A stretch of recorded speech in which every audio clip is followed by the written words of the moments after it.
Y tú aquí hablas de los partidos políticos turbopropulsores de la mediocracia high-tech, bárbaro, donde dices que los partidos están compuestos por mediocres seriales. Me parece que si nosotros queremos sacar a toda esta gente, tenemos que jugar con las reglas del juego. ¿Te parece a ti que es hora de que estos intelectuales, estos meritocráticos, empiecen a ver la política también para hacer un freno de peso y contrapeso, para que no te vengan raudales estos, los mismos del MAS? Y ojo, para mí no son solo del MAS, porque cuando entró lamentablemente Jeanine Áñez en el periodo también fue igual, mediocres seriales en el gobierno, o sea, está clarísimo. Entonces, ¿cómo hacemos para que, como tú dices, los partidos políticos, ¿no es cierto?, no sean este nicho de trabajo para los incompetentes? O sea, ¿cómo logramos eso? A ver, ¿cómo logramos el ascenso? Yo quisiera, mira, te voy a plantear, Buen País sería el libro, ¿no es cierto? El ascenso no de los mediocres, de los excelentes. De los excelentes seriales. Y la restitución de nuestras instituciones. O la resurrección de nuestras instituciones. A ver, ¿cómo haríamos eso? Primero, Delfín, los partidos políticos, si tú te fijas cómo se han configurado, casi propiedad privada de sus figuras elitarias. Sí, y caudillos en otros Max casos. Fernández, dueño de UCS, Sánchez de Lozada, dueño del MNR, Jaime Paz Zamora, dueño del MIR, hoy en día, o hace poquito, Evo Morales, dueño del MAS, y así sucesivamente. Si yo soy dueño y me siento y la relación que tengo con el partido es de mi propiedad, pues todos esos que están ahí están a mi servicio. Y amén a lo que yo vaya a decir. Eso no es un partido político. Ahí hay una degradación de la política. 1. 2. Lo peor que nos ha podido suceder, la degradación de los procesos electorales. La degradación de los procesos electorales. Las elecciones no se han convertido en un espacio de deliberación, donde se confrontan ideas, visiones de país, propuestas, con argumentos y razones. Las elecciones se han convertido en un carnaval. Y en los carnavales pues les va muy bien a los carnavaleros, o en los circos les va muy bien a los bufones.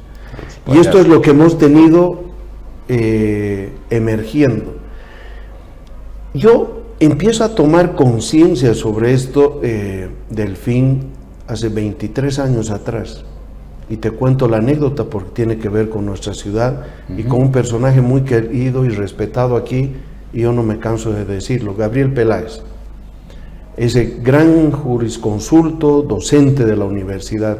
En ese momento la universidad iba a abrirse a un proceso electoral para elegir a su rector.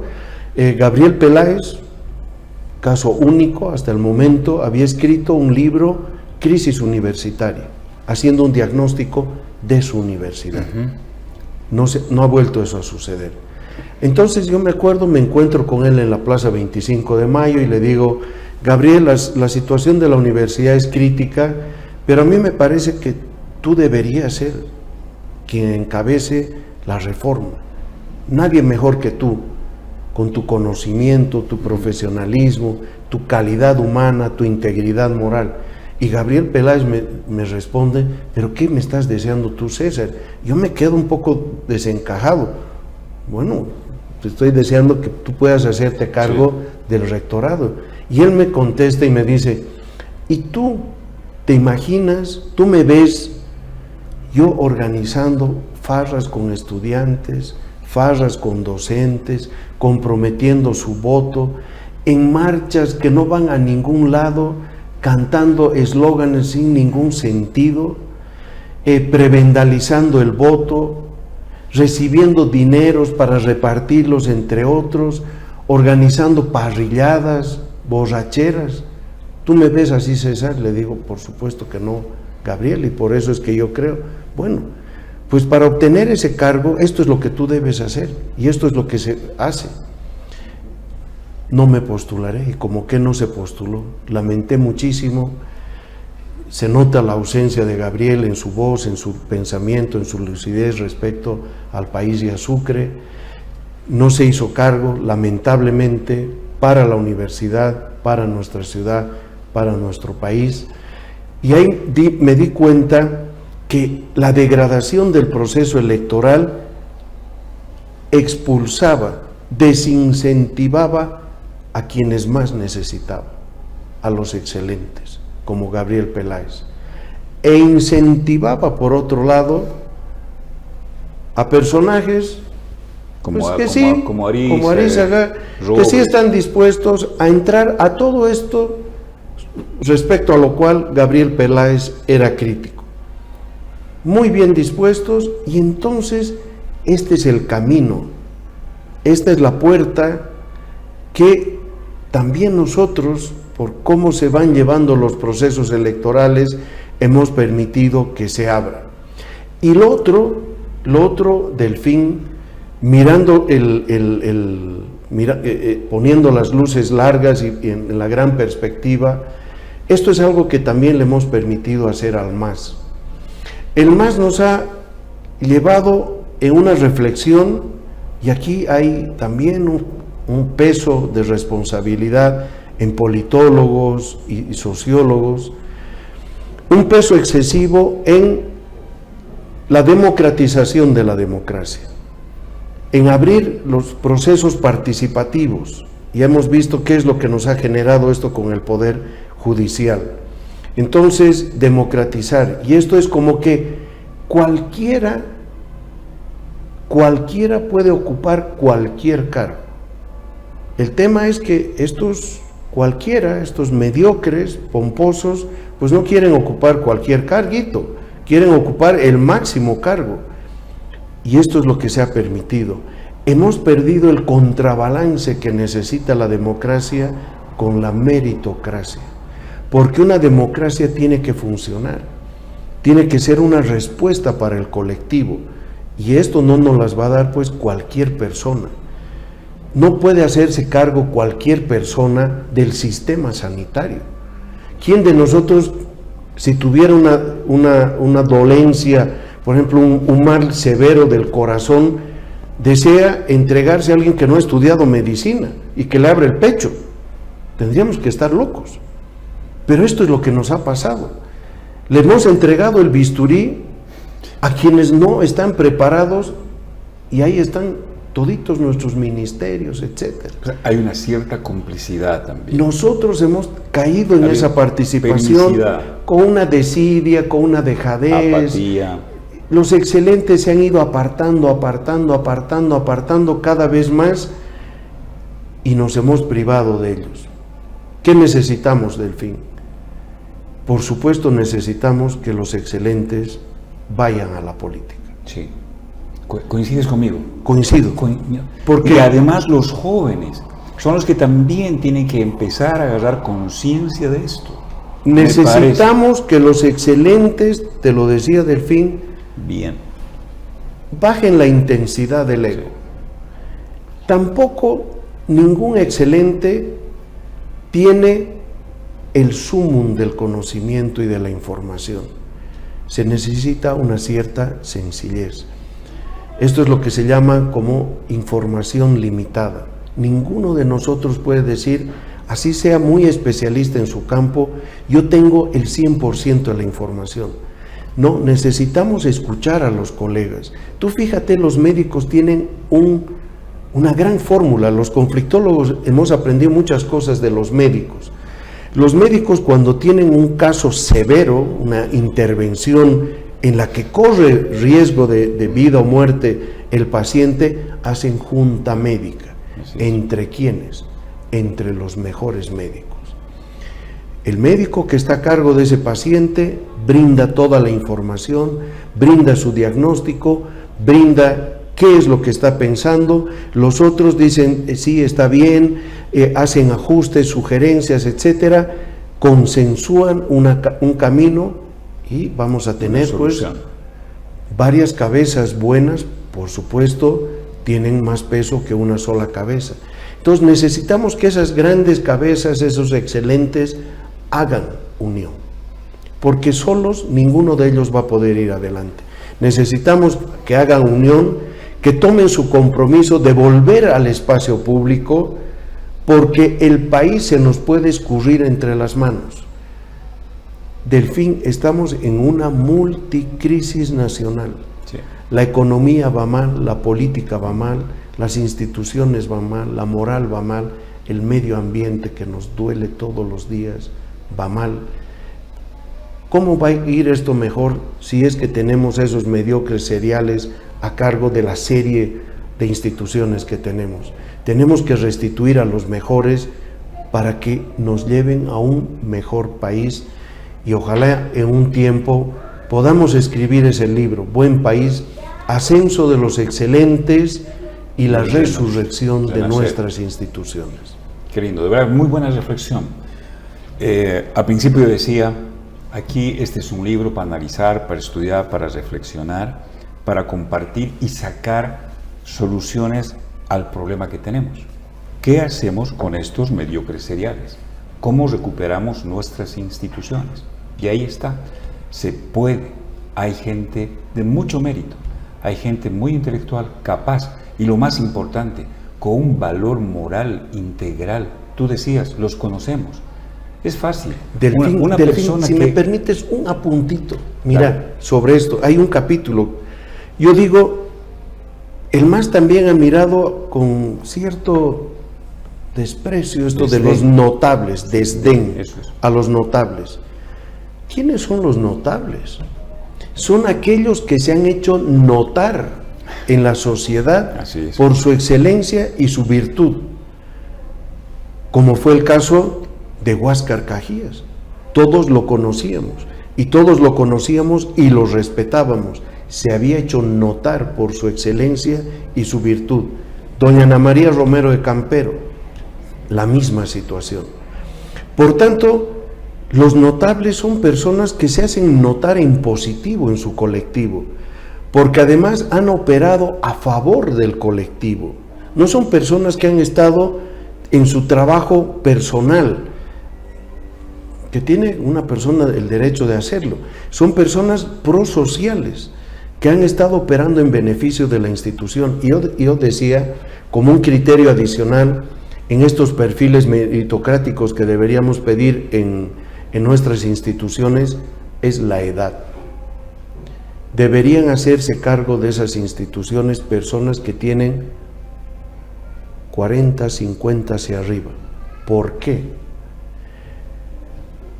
Porque los hemos visto ya, y hay una vida detrás, para bien o para mal. Y hay una experiencia de vida, eso es. Hay una experiencia de vida y ya podemos saber de qué están hechos, Martín, o Delfín, perdón. ¿De qué están hechos? Yo me acuerdo una colega argentina decía, para conocer a una persona, déjala caminar y vas a saber de qué lado cojea. Para mí es dilucidadora esta frase. Déjala caminar y vas a darte cuenta de qué lado cojea. En todo caso, sabemos que esos excelentes y virtuosos no van a cojear por incompetencia, y no van a cojear por corrupción, y no van a cojear por poner a la institución a su propio servicio. Y lo podemos hacer ya, aunque no crean. Viene la selección. A ver, aquí hay unas reglas del juego. Tenemos que empezar a jugar con las reglas del juego. Yo hablaba con José Antonio Rivera, un notable del Tribunal Constitucional, y le decía, el 2011 y el 2017 en las elecciones judiciales apostamos por el blanco y el nulo. Se ganó, pero en realidad ganamos para decir, se ha ganado con el blanco y el nulo, pero en realidad perdimos porque tenemos lo que tenemos en el órgano judicial, las autoridades que tenemos. Entonces yo creo que ahora, aunque no crean, tenemos que empezar a ver ya cuáles son estos méritos, en lo que ya está. Me pueden decir, de lo peorcito escogeremos lo mejor. Ya, no quiero ser, seguramente hay muy buenos candidatos para las elecciones, contados, pero tal vez los hay, Pero empecemos a elegir a estos intelectuales, a estos meritocráticos, y no dejemos que el más ponga lo suyo y haga lo que le dé la gana y nosotros con el blanco y el nulo felices. No, hoy tenemos que ir, por ejemplo, con el voto útil. Y José Antonio Rivera dice, me parece muy bien, haremos el voto útil. Perfecto, encontraremos y empezaremos a mostrar quiénes son. Y cuando tú has dicho esos notables son porque se han hecho notar, me parece que estos intelectuales que tienen mucho mérito no quieren hacerse notar por el temor también de que les corten la cabeza. Claro, porque tienes que ser de alguna manera, para hacerte notar, contestatario. Tienes que ser contestatario, tienes que criticar, tienes que decir lo que está mal y tienes que proponer cosas para cambiar el estado negativo del que estamos viviendo. Entonces, ahí hay que visibilizarlos. Y creo que hay espacios como este que podemos visibilizar, estamos buscando. Yo creo que aquellos que deseen entrar realmente a cambiar este estado de cosas, hay que hacer con las reglas del juego, pero hay que hacerlo en función de colectivo, ¿no es cierto?, como lo hacen el movimiento al socialismo, digamos, corporativo. Yo cuando hablo de colectivo no hablo de corporativo, sino hablo más bien de otro. Se entiende, ¿verdad? Entonces, yo creo que eso debemos hacer. Y lo otro del fin, debemos no achicar el Estado, hay que achicar la política, hay que restarle incentivos, hay que quitarle decisiones. El enemigo a batir no son los burgueses como pensaba el marxismo, el enemigo a batir son todos esos políticos mediocres de izquierda y derecha que se encaraman al poder y, como alguien decía, al árbol del poder, que pueden saltar de rama en rama, pero no están dispuestos a bajar del árbol. Debemos quitar incentivos a la política. Para empezar, deberíamos reducir al 50% nuestro parlamento. De acuerdo. Al 50%. Concejalías, al 50%. Tenemos que quitar incentivos para que la gente, sobre todo la gente que quiere aprovecharse de la política, entre. Bien. Quitemos incentivos. Tenemos que regirnos por un principio bíblico que a mí me parece cardinal. Debes ganarte el pan, Martín, con el sudor de tu frente. Sí, Pepe, digo, Delfín. Delfín. Tienes que ganar. Tienes que ganarte el pan con el sudor de tu frente. Tienes que merecértelo, tienes que trabajar. Ganártelo, eso es. Entonces, restar incentivos. Por ejemplo, esto de las empresas del Estado, ¿eso qué es? Ampliar los incentivos. La agencia de empleos es eso. ¿Tú has visto uno de esos gerentes que traiga realmente experiencia industrial, de emprendedurismo? No, para nada. Que conozcan realmente del mundo industrial. El resultado es pérdidas millonarias. Ese es el resultado, el efecto. En el discurso del presidente se nos han expuesto muchos cuadros, se nos ha dicho que la industrialización es la respuesta al tema de los dólares. Nunca nos ha mostrado un cuadro sobre las empresas y sus rendimientos, porque entonces hubiéramos visto que esa no es la respuesta. ¿Cuántos millones de dólares se han gastado ahí con rendimientos? La empresa de litio, los rendimientos que da es para sostener al personal que tiene. La sociedad no recibió nada de eso. En fin, entonces debemos reducir ostensiblemente los incentivos a la política, porque hay una reflexión en el libro del fin central sobre el subdesarrollo y el desarrollo. ¿Cuáles son las sociedades desarrolladas? Aquellas que privilegian a la política, las sociedades desarrolladas son aquellas que privilegian la actividad económica sobre la política, sí, que privilegian a los emprendedores, industriales, inventores, científicos sobre los políticos. ¿O son los políticos los que nos van a dar desarrollo? ¿O son los políticos grandes innovadores, grandes inventores? Si vemos su hoja de vida de nuestros políticos, pero no ha inventado ni el mocochinchi. Y están a cargo de empresas industriales. Sí. Entonces, la economía, los emprendedores, los industriales, por encima de los políticos. 1. ¿Ya? 2. Instituciones institucionalizadas. Delfín, todos hemos visto los Juegos Olímpicos. Creo que de ahí podemos sacar una conclusión. Tú puedes ser un atleta impresionante.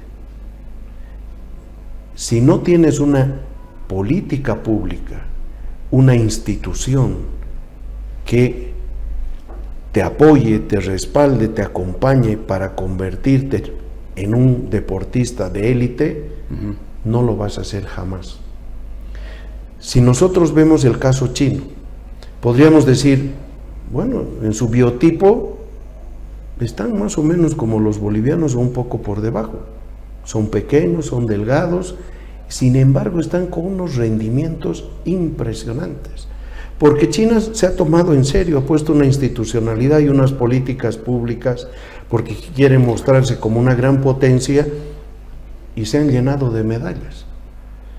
Pero nosotros podemos tener grandes deportistas, pero si no hay una política pública, una institucionalidad que los respalde, no llegan a nada. Cuando vemos por fuera del fútbol, ya mirando más allá de lo que nos ha sucedido el día de ayer, que es una gran alegría para todos nosotros, en otros deportes, los propios deportistas cubriendo sus costos, haciendo rifas, etcétera. Por supuesto, son esfuerzos familiares, esfuerzos familiares en multitud de disciplinas. Sí. Por supuesto que así no vamos a sacar medallas. Un deportista necesita un entrenador, un nutricionista, un kinesiólogo, un psicólogo personal, y esto solo te lo puede brindar una institucionalidad fuerte, bien afianzada, consolidada. Entonces, el desarrollo está fuertemente ligado con algo que los bolivianos también hemos perdido, o los latinoamericanos no acabamos de aclararnos.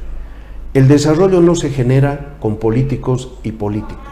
El desarrollo se genera con economía, y la economía se motoriza a partir de sus industriales, de sus inventores y de sus emprendedores. Las sociedades más prósperas son las que tienen más cantidad de industriales, de empresarios, de emprendedores. Y esto es lo que nos falta. ¿Por qué? Porque los jóvenes o quienes pueden tener talento se dan cuenta que la política tiene rendimientos crecientes respecto a la economía, pues entonces me voy a la política. Y por eso digo que es crucial en el país, y esta es la gran ventaja que le podemos sacar a la coyuntura que estamos viviendo. Hay que reducir a la política, hay que desincentivar que esos mediocres seriales entren a la política y aprendan a ganarse el pan con el sudor de su frente, como todos nosotros. Sin duda, ahí está. Y lo que se ha dicho siempre, yo comparto esto, más allá de que sean ideas liberales, no sé, me parece lógico lo que tú acabas de decir, de que el Estado no debe ser la agencia de empleo, no es la que genera empleo. El Estado debe dar las condiciones a los emprendedores, a los industriales, a los profesionales, a los deportistas, generarles buenas condiciones para explotar sus potencialidades a todo nivel. Yo creo que eso es. Hoy no. 900 millones de bolivianos y EPFB para personal, para no sé qué. ¿Te imaginas lo que podríamos hacer con 900 millones de bolivianos, por ejemplo, para el tema del deporte? Para darle institucionalidad. No es que no hay plata, lo que pasa es que está muy mal planificado el país. El Estado central agarra el 80-85% y el resto, el 15 o el 20%, lo que ustedes quieran, van a los municipios, ¿no es cierto?, van a las gobernaciones. Eso hay que cambiar. No puede ser que tengamos un aparato tan grande estatal, donde claro, tiene 600, 700 mil, multiplicado por 5 son como 2 millones y medio a 3 millones y medio de votantes, y es por eso que estos mediocres seriales quieren eso. Hay que cortarles las alas y hay que entrar. Comencé el programa diciéndote, no podía esperar menos de ti. Felicidades. Esto va a ser un bestseller. Esto es lo que te dijeron anoche y es verdad. Estás recogiendo el sentimiento, el pensamiento, la indignación y la frustración de gran parte del pueblo boliviano, sí. Pero que este pueblo boliviano también tiene que organizarse y empezar. A ver, si los buenos son lo que son, digo, los malos son lo que son, es porque los buenos se los permitimos. Yo creo que por ahí va la reflexión. Felicidades, gracias. Lindo libro para leerlo, para tenerlo de colección. Siempre un libro de César es para tener colección. Gracias, hermano querido. Felicidades. Gracias a ti, Delfín, por tus palabras y nuevamente convocar a toda tu audiencia a que reflexionemos seriamente sobre este tema, nos esclarezcamos y nos activemos, porque ninguno de nosotros se merece un mal país y sobre todo debemos entregarles por lo menos el rumbo a las nuevas generaciones de un rumbo promisorio hacia un buen país.